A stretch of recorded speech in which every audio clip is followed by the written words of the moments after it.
Okay, so today we're going to be going over a basic autonomous, and your project is to take what I have written so far, and what I want you to do with what I've written so far is make a robot move forward, grab a sky stone, and bring it over to the foundation. Okay? You can do this by looking at the game manual and looking at the different distances that things are from each other, from the robot's placement. And with the odometry, it should be rather easy. You just need to envision how the robot works in your own head. And I want you to explain it to me using comments and Java docs like this. Okay? So that is going to be your project. That is going to be due next Friday. So that is going to be on May 1st. Okay? So on May 1st, that is when that project is due. And if you're watching this video in the future past then you don't need to worry about that. But this is the project for the people who are currently working on that programming class. And if you're doing this in the future, then by all means, go ahead and do exactly the same project. No due date for you, of course, but um, it is a good idea to at least try to work on the project and take a look at that FTC game manual. So first thing I want to introduce you to is this robot class that FTC Lib offers. And so the robot class is where you can put all of your subsystems and hardware, as well as many of the different uh, classes and different methods that the robot can do. And here, of course, we have our odometry stuff.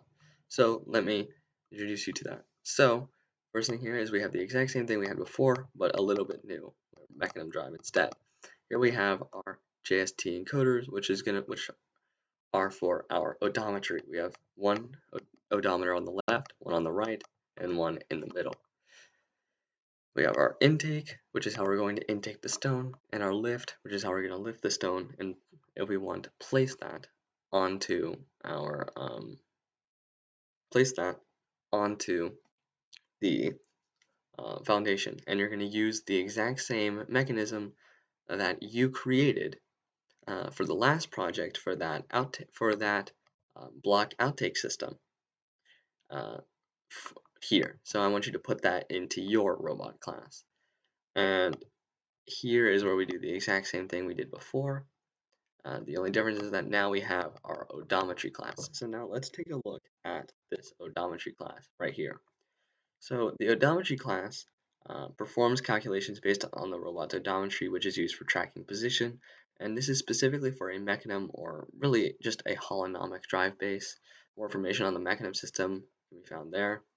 And so what it does is it uses an X position and a Y position for a two-dimensional coordinate system, um, but it also gives you the heading of the robot as well when it returns the position.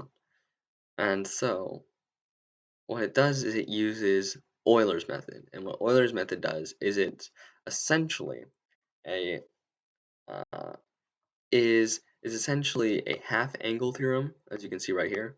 And you can actually learn more about Euler's method in the odometry video that um, was posted onto this channel as well. That video is actually very useful for learning how to do these exact same calculations here. And you can also take a look at this in the FTC Lib documentation.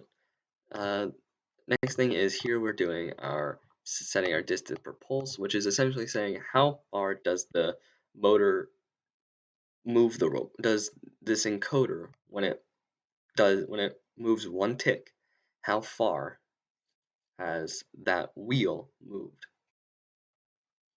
right? And so here we're going to say that we have 2-inch diameter omni wheels on our odometer, right? And we're using the rev through bore encoders. So this is our circumference, 2 times math.pi, and then we divide that by our counts per revolution, because this is the how far it moves, how far that wheel moves in one revolution, and this is how many pulses there are in a revolution. And so this should give you the distance per pulse because you're taking distance and distance per revolution, and then you're essentially multiplying that by revolution per pulse, which is going to get dividing by pulse per revolution, right? And so that's exactly what's going on here. And so that's going to be our multiplier that we're going to use for our odometry right here, the update method. So what I want your project to do is I want you to create that autonomous. It doesn't need to have any vision whatsoever. That will be the next thing we'll go over in the next video. What I want you guys to do is I want you guys to have the robot be placed in a certain position, drive up to one of the stones, intake it, go under the sky bridge, uh, and then score it onto that foundation. Okay? And what I also want you to do is I want you guys to not only add that outtake system on the lift, but I also want you guys to add a foundation grabber and foundation mover as well with servos. Okay? So those are the things that I need you guys to do for this project. And so the next thing I'm going to introduce you to is this right here, which is the set safety mode. So now we're going to go to our safety class, which is essentially just an enumerator, which Swift performs actions quickly, EaseOff performs actions swiftly, but as soon as the action ends, the system continues to go on for a while and longer until deactivating. So these are the different safety modes that you can set your robot to, and you can actually customize how it works. This is just basically a recommendation for how it should be used, but you can use it however you want. And here I have it. So it's when it's in Swift mode, we don't square the inputs, and when it's in any other mode, we do square the inputs. All right, and so there's that. And so with that, I wish you guys good luck on your project.